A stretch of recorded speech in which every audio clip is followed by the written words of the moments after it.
Are you looking to buy a home here in Minnesota or Western Wisconsin, and you're curious of the total costs of obtaining your home? In today's video, we're going to talk exactly about those costs. My name's Travis Anderson. I'm your local real estate expert. I work with both buyers and sellers in Minnesota and Western Wisconsin.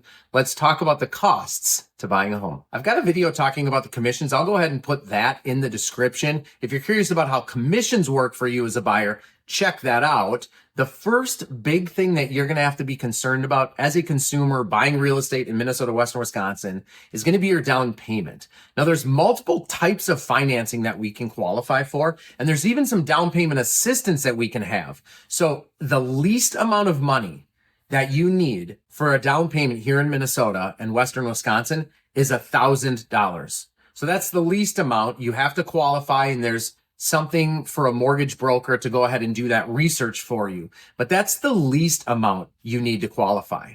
Regarding the other down payment options, we have low down payment conventional options. We have FHA financing. We have VA financing for veterans, and we have USDA financing, which would be your rural development type homes. So depending on the property you're buying, depending on your qualification, is really going to depend on how much you're going to need to bring to the table. The reason I say you need at least $1,000 is because you're going to need some money to bring to the table contractually in the purchase agreement in the form of earnest money. And earnest money is really just a good faith to the seller of how serious you are in buying the home. And it is a negotiable item. I mean, it could be $1, but we're seeing $1,000 on the low end. So that's why I say $1,000. If you're a veteran doing VA financing, your down payment is $0.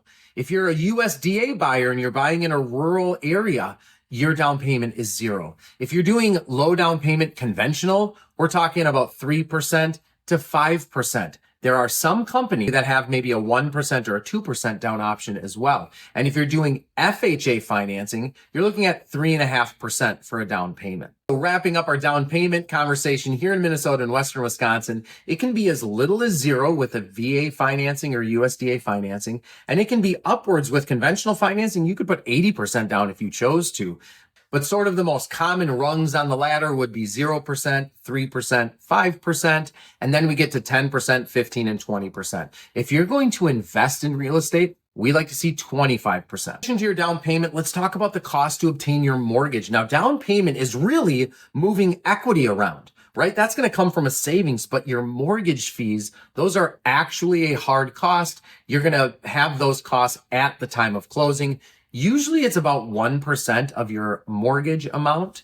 And so if you have a $400,000 mortgage, it's going to be about $4,000. That's going to be your mortgage costs. There might be some additional fees for the mortgage company. Maybe you're doing an underwriting fee, a processing fee, something like that. At the very end of this video, I'm just going to go ahead and review a recent client of mine who purchased a $400,000 home so we can look specifically at what those costs were. But your mortgage fees are going to be paid at closing in the form of about 1%. Besides mortgage fees, you're also going to have some taxes. Now, one of those taxes you're going to see is what's called a mortgage registration tax.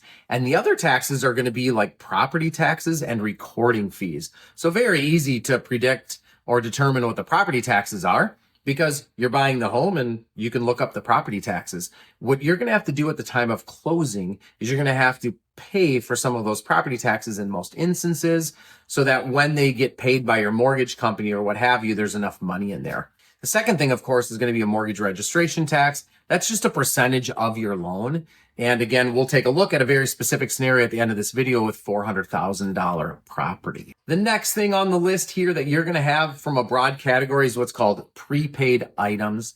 That's going to be things like your insurance, your appraisal. It's going to be things like your property taxes to set up an escrow account, which is different than paying your property taxes when they come due. An escrow account is just a savings account that your mortgage company has for you. So it's your savings account, but held by your mortgage company. And you're going to deposit some money in there so that when your insurance comes due, that they're going to pay your insurance. When your property taxes come due, that they're going to pay that on your behalf. So it's your money set aside into a bank account that your lender will manage for you.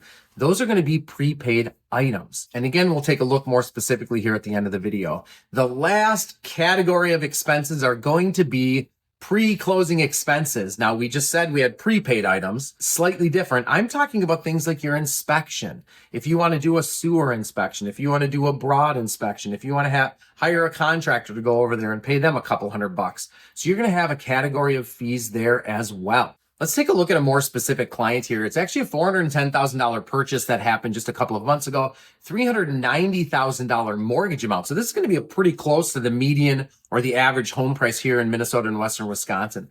Let's take a look more specifically at what some of those costs are going to be. And I'm going to take you through the whole transaction. So first and foremost, at the time of purchase agreement, we're writing an earnest money check. This particular consumer wrote a $4,000 earnest money check, 1% of their purchase price roughly, at the time of purchase agreement. Now that money gets refunded back to them at closing in the form of their down payment, but it was money that left their bank account at the time of purchase agreement. The second thing that we had for expenses that left their bank account was going to be their inspection. Now, in this instance, it was a $550 inspection, and it was pretty broad. The inspector did a visual, and we also did some sewer inspections. The third item that left their bank account was the appraisal. This happened after inspection. It was $500. But before we actually started to process the mortgage, they had their earnest money, their inspection, and their appraisal fee all came out of their bank account. The earnest money is a negotiable item. The inspection fee and the appraisal are just two costs that we have. And then the earnest money gets refunded back to us at closing. Let's look specifically at what's called the ALTA settlement statement. We're going to go line by line here so you can see what some of those costs are.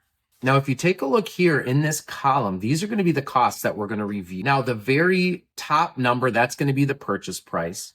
And we have some prorations. So the buyer here is going to pay $312 towards the county taxes that are going to be paid at closing.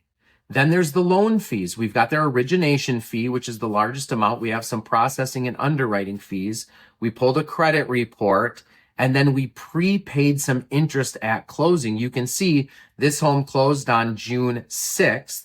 And so we're prepaying the interest from June 6th until July 1st. And then the first mortgage payment then would be August 1st.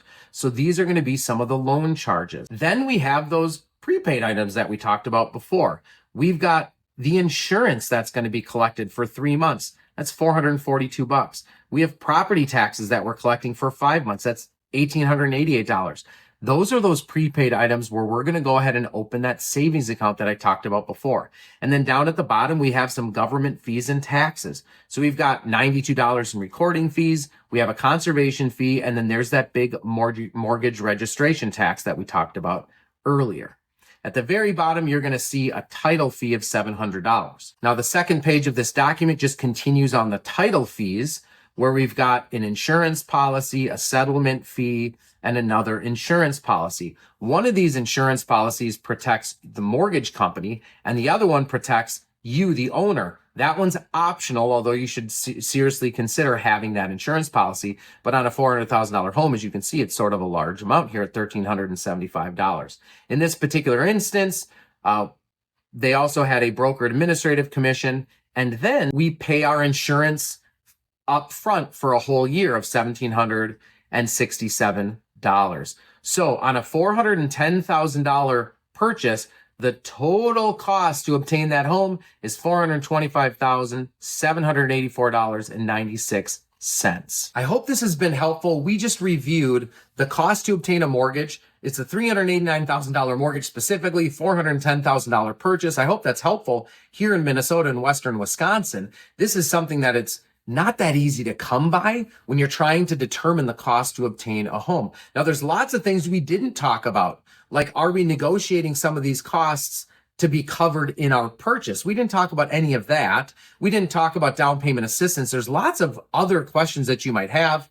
And if you do, check out some of my other videos. Check out the description for some other information. Or do me a favor, give me a call, shoot me a text, hit me up in the comments section. My name's Travis Anderson, and as always, all my best to you and yours.